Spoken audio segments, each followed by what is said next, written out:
Florida lawmakers finally got a chance to go inside the state's new detention facility in the Everglades. You've probably heard it's being dubbed Alligator Alcatraz. And while Florida state officials say that conditions there are better than inside some U.S. prisons, Democratic lawmakers, they're not convinced.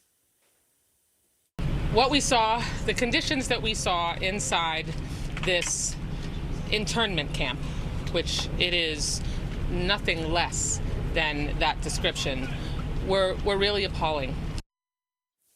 Well, they say they were not allowed to see the units where migrants were actually being detained, just the empty ones. Florida State Representative Angie Nixon was there. She joins me now.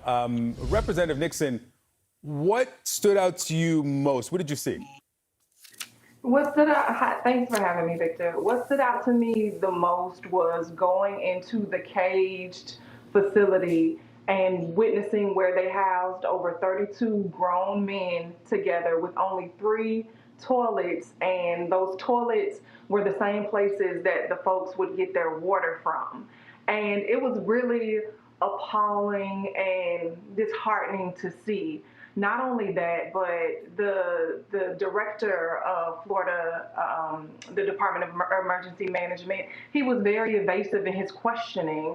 We often asked who were the vendors and things like that, and they continually said, oh, you have to file a public records request. They were very evasive. At the end of the day, this is a $450 million taxpayer dollar facility, internment camp, that was just done for a political stunt when Ron DeSantis just previously, a few days before, vetoed appropriations that could have addressed mental health in our communities, that could have addressed the rising cost of home insurance. He decided to do and partake in this political stunt with Donald Trump, and it's just very upsetting. So was there anything that was off limits that you were not allowed to see? Yeah, so I just want to be clear. There were 2 tours that happened. I was in the second tour, and apparently the first tour ran a little long, and many of my colleagues stated that some of the detainees were shouting freedom, freedom in Spanish. And when we came in for the second tour, we were rushed, and they kept making mention that there were rains about to come. And so we were not able to see the detainees in the place where they sleep. We were able to see detainees in the intake area, and they were saying muy mal, meaning bad in English. And so towards the end of the tour, we were still supposed to have a lot of time. They rushed us out, stating that there was a security issue and they had to put us on they had to put the facility on lockdown. But we know that it was more than likely because they didn't want us to see the flooding that would be taking place if the rains came. They rushed us off, didn't say bye. Just it was very upsetting.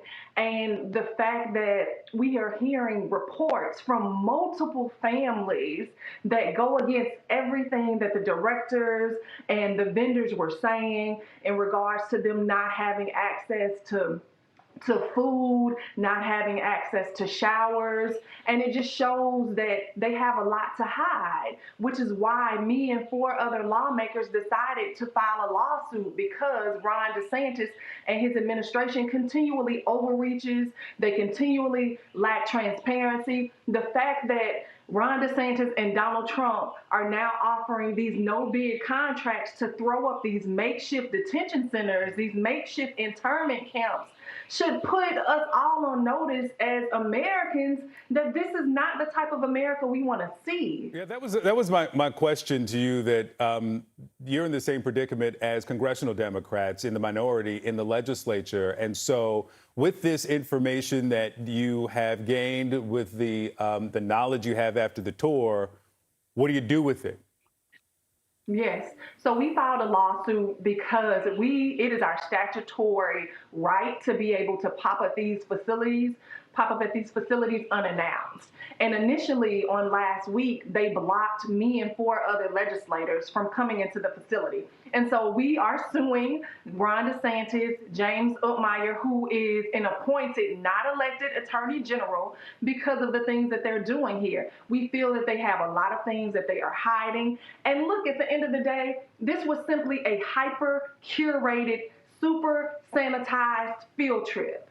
And we should be concerned as Americans, as people who should have humanity, that my Republican colleagues are trying to make this a joke about how harsh they can name this facility and really how harsh they can treat people. But right now they're simply not being transparent. We are hearing horrible reports coming out of the facility. And again, it is a waste of taxpayer dollars. Well, the Department of Homeland Security says that this will be replicated in other places, if not in Florida, but across the country as well, and will reimburse these states for these facilities. Florida State Representative Angie Nixon, I got to go, but I thank you so much for sharing the report from your visit to the facility. Some Florida members of Congress, Democrats specifically, they finally got a chance to go inside the state's new detention facility in the Florida Everglades. You've heard it referred to as the Alligator Alcatraz. That's a name that the state's attorney general has given it. It's also embraced by the Trump administration. And while Florida officials, the state officials, maintain that conditions there are better than in some U.S. prisons, Democratic lawmakers, they're not convinced. What we saw, the conditions that we saw inside this internment camp, which it is nothing less than that description, were really appalling. Now, they say they were not allowed to see the units where migrants were actually being detained, just some empty units. CNN's Rafael Romo has more for us. Rafael, good morning. Victor, good morning. The state of Florida's Division of Emergency Management agreed to allow a group of lawmakers at the state and federal levels to tour the facility dubbed Alligator Alcatraz. This happened after earlier this month, a group of state legislators was denied entry. After touring the detention center for migrants in the middle of the Everglades, Florida Congresswoman Debbie Wasserman Schultz, a Democrat, called it, quote, an internment camp. Surrounded by other Democratic state and federal elected officials, Schultz also said that temperature was 85 degrees in the medical intake area, that there's no privacy in the shower area, and that detainees are fed food portions that, in her opinion, are smaller than they should be.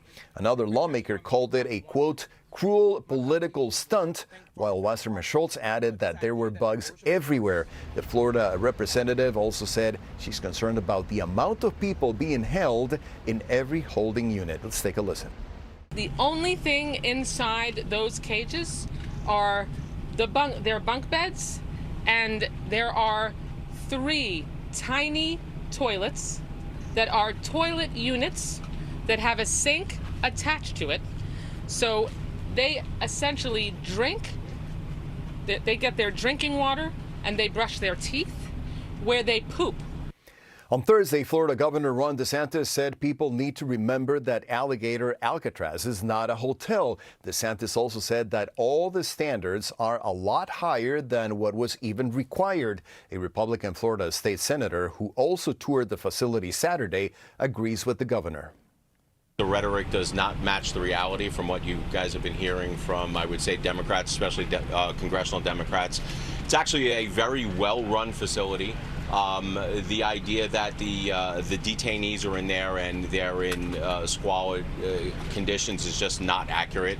Several days ago, I spoke with a Guatemalan woman whose husband is detained at Alligator Alcatraz. Among other things, she told me her husband is enduring mosquitoes, unbearable heat and humidity, insufficient washing facilities, hard beds, and bad food. She also told me her husband was only able to take 1 shower in a 6-day period and that he has not had access to an attorney so far.